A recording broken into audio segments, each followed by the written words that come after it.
Welcome, everybody, to this week's podcast episode for the Financial Freedom Podcast. I'm your host, Dr. Christopher Liu. And as you know, we talk about four different types of freedom: time, financial, location, health freedom. In that light, I'm always scouring the globe, interviewing creatives, entrepreneurs, coaches, and today is no different. So today we have Megan Nolan calling in from the beautiful island of Maui, and she is a vitality coach. And today is going to be so interesting because this area of coaching, life coaching, relationship coaching is fascinating, and I'd love to hear her thoughts. So, Megan, welcome. Hello. Thank you so much for having me. It's great to be here. I know I'm glad we were able to get you on and do this interview and tell us more about how you got started, and we'll go from there. Okay, perfect. Well, I've always been someone who loves movement and exercise and also helping other people. And so after I graduated from university, I'm originally from Canada, and I had studied gerontology, which is the study of aging. And I realized that I really was a bit too sensitive and empathetic to go into the nursing home and retirement home facility environment. I decided to take a much more preventative approach to aging and become a personal trainer and move to Hawaii, much to my parents' confusion. But they were very appreciative of the movement aspect, bringing people healthy tools, all that good stuff. So I first became a personal trainer, and then I decided to complement that with becoming a yoga instructor.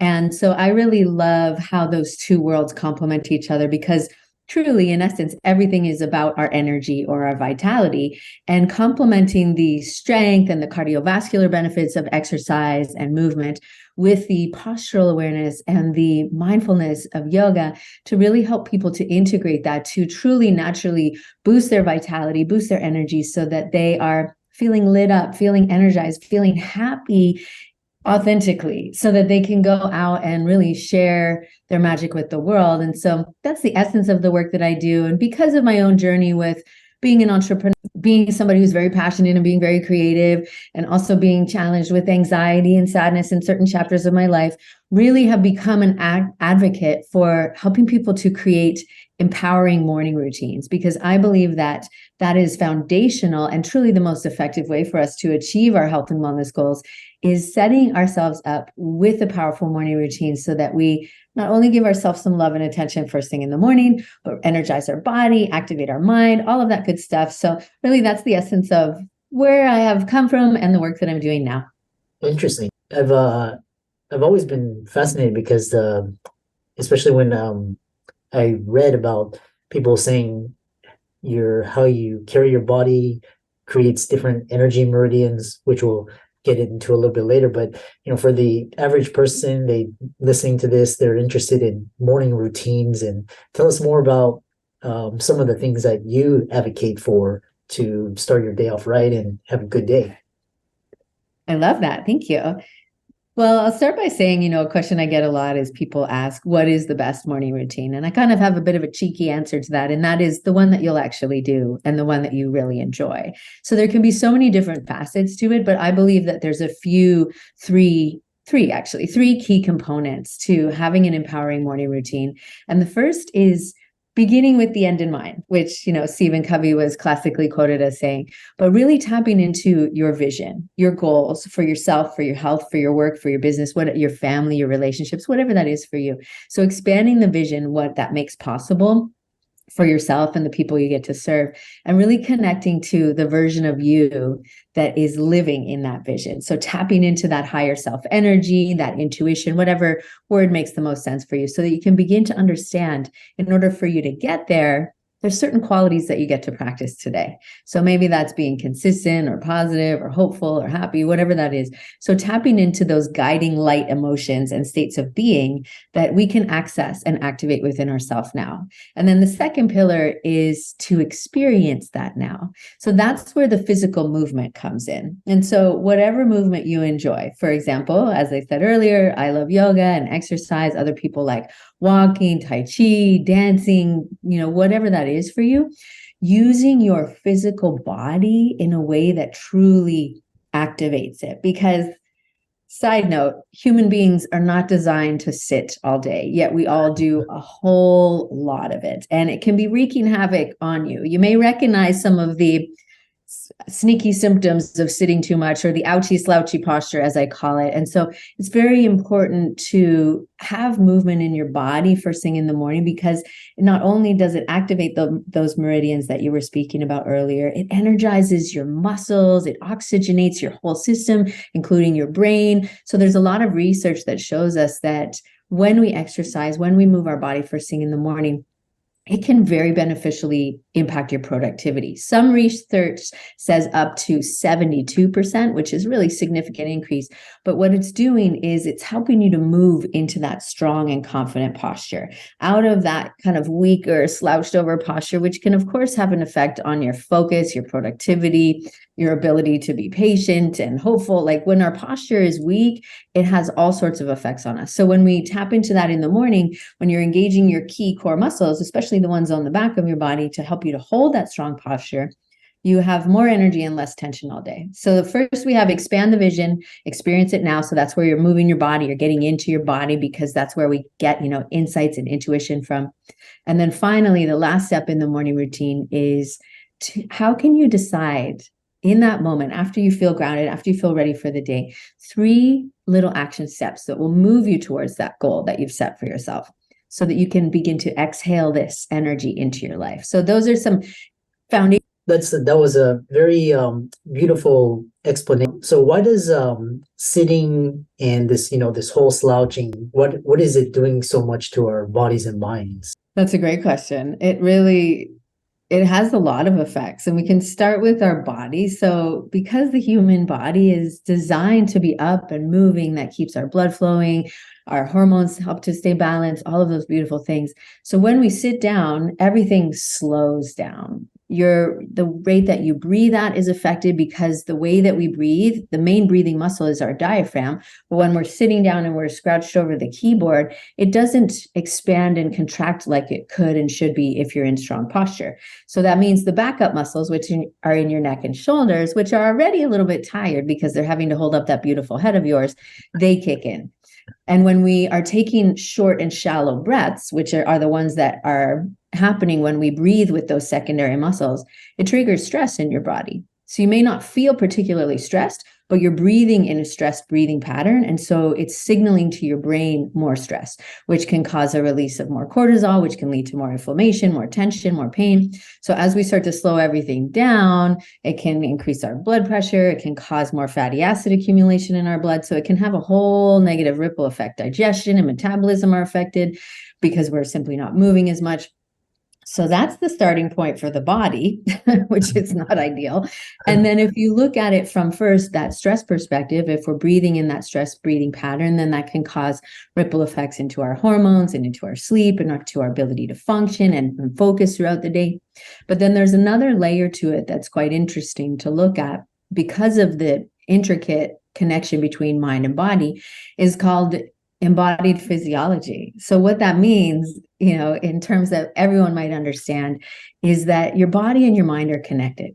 And if you are in a posture that your body recognizes as stressed out or sad, it sends those signals back up into your brain. So even if you're not feeling that way particularly, your body is sending that signal back up to your brain. So if I asked your listeners, and even asked for you, what does the posture of somebody who's really sad and defeated look like? And everyone can quickly identify that. But the thing is that pretty much mirrors the posture that we spend most of the day slouched over the keyboard in. So that's where we're starting to see the ripple effects both into people's body, but also into mental health as well. And so when we are experiencing that physically, of course, it will send that signal up into your brain, which can then cause that ripple effect into your body. It can also affect your sleep. Your anxiety can be affected if you're breathing in that stressed out breathing pattern. So it's not great. It's just not great. And so really the answer to that is A, having a morning routine to energize yourself, to get your body ready for the day, but then having little breaks throughout the day, getting up out of your chair. And I know that can be hard if you're really focused on what you're doing, but having a timer on your phone, or many people have the watches that remind them to stand up, but many people have also gotten really good at ignoring those reminders. So really just honoring your body's need to move, and honoring, the fact that when you are moving, your energy, your vitality is elevated. It does have a beautiful ripple effect into everything that you do.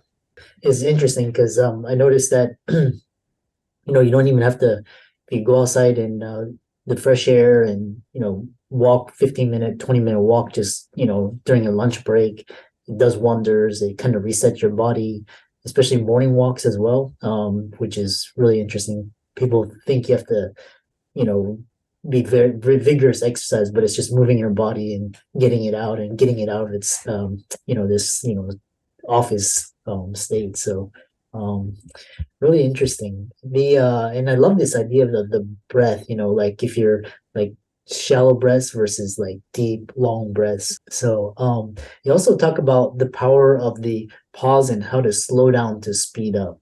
Absolutely. So that's really what I was just mentioning there. What you were so beautifully saying too is that when we pause throughout the day, and I know for many people that are very driven and, goal oriented, that can sound like daunting and scary, and absolutely a no. Really just think of the analogy of when they do fast car racing, NASCAR racing, I guess it's called in the US. And what they do when they're doing those races is that the cars don't go around the track tens and tens of times without stopping. In order for them to be able to do that and maintain that speed and the intensity that they're doing it at, they do have pit stops. And as human beings, we do better when we have those pit stops too. Remember when you were little and your teachers made you go out for recess? It wasn't just for their own peace of mind and sanity. It was for your benefit as well, because our brains really like to focus for about 45 minutes at a time. And then they like to take a break, have some novelty, look at something else, do something else, and then come back on task. And so as adults, your brain is, it's enlarged and it's grown and it's done a lot, but it really functions in the same way. So you'll notice that maybe after about 45 minutes is when you get a little bit distracted, when it's hard for you to focus, when you tell yourself you're multitasking, which is totally not a thing. What happens is that you would be well served to take a little power pause at that time. And that, as to your point earlier, it doesn't have to be a vigorous, intense workout. It doesn't have to be a half an hour, walk outside. Although if you have the time and space, that would be beautiful. What happens is that we all spend so much time in front of a screen, whether that's our phone or computer. So taking a moment to look away from it, because a lot of the fatigue we have is visual fatigue. So taking a moment to look away from it, like you said, maybe we could go outside. Maybe you go 5 steps in the opposite direction and you look at a wall or a painting, or you take your dog out to go to the toilet or whatever it is, just looking at something else, or even closing your eyes. So really that moment of pause, powering down so that you can power yourself back up. And so really just taking that moment, it's like your phone, right? We don't expect it to run all day long without plugging it into the charger. Periodically we turn it off, turn it back on when it gets glitchy. So all of those things really remind us that it does serve us to slow down and really take a moment to come back inwards, quiet the noisy chatter of your mind. Because also the other part of that is when we're in that sort of go, oh, I can't stop, I don't have time for that. That's the more stressed part of your brain. That's in the survival function mode of the brain. And that's a very highly active part of your nervous system.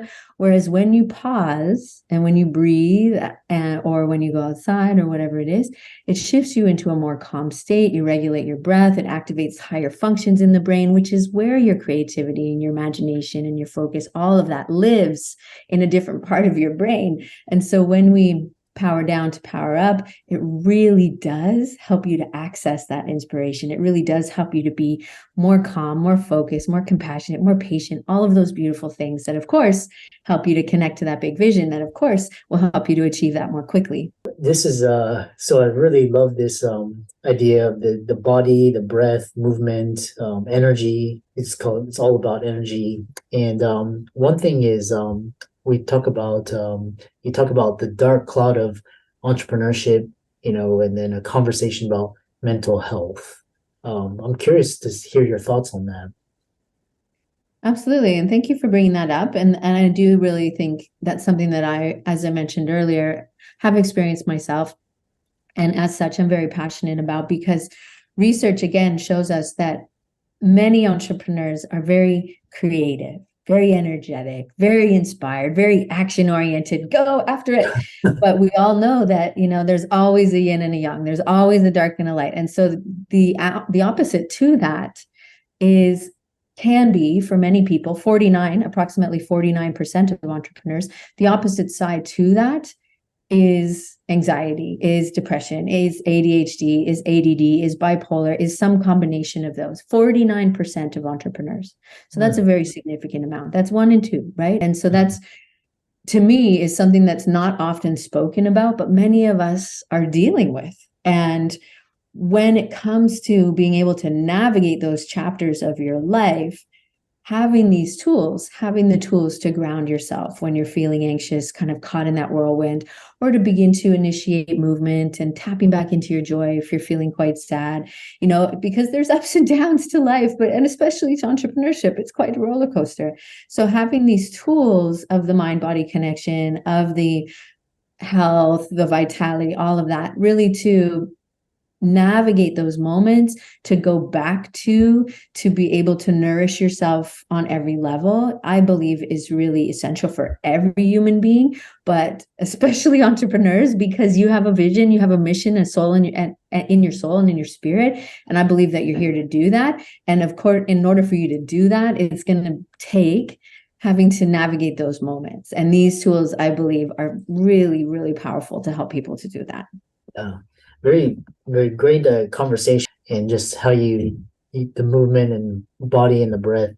I know people are interested in following you on social media, visiting your website, and contacting you. So how can they do that?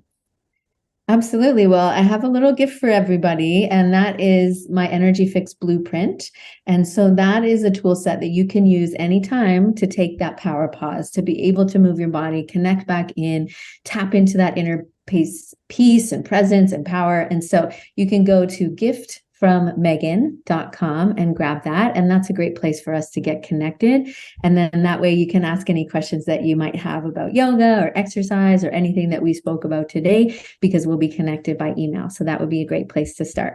And for all the listeners out there, Megan's resources will be in the links in show notes. Megan's dropped so many nuggets of wisdom, useful tips. Be sure to follow her on Facebook, Instagram, as well as get the free energy boost blueprint and check that out. Thanks so much for an amazing conversation, and thanks for coming onto the podcast. Thank you so much for having me. It's been lovely to chat today.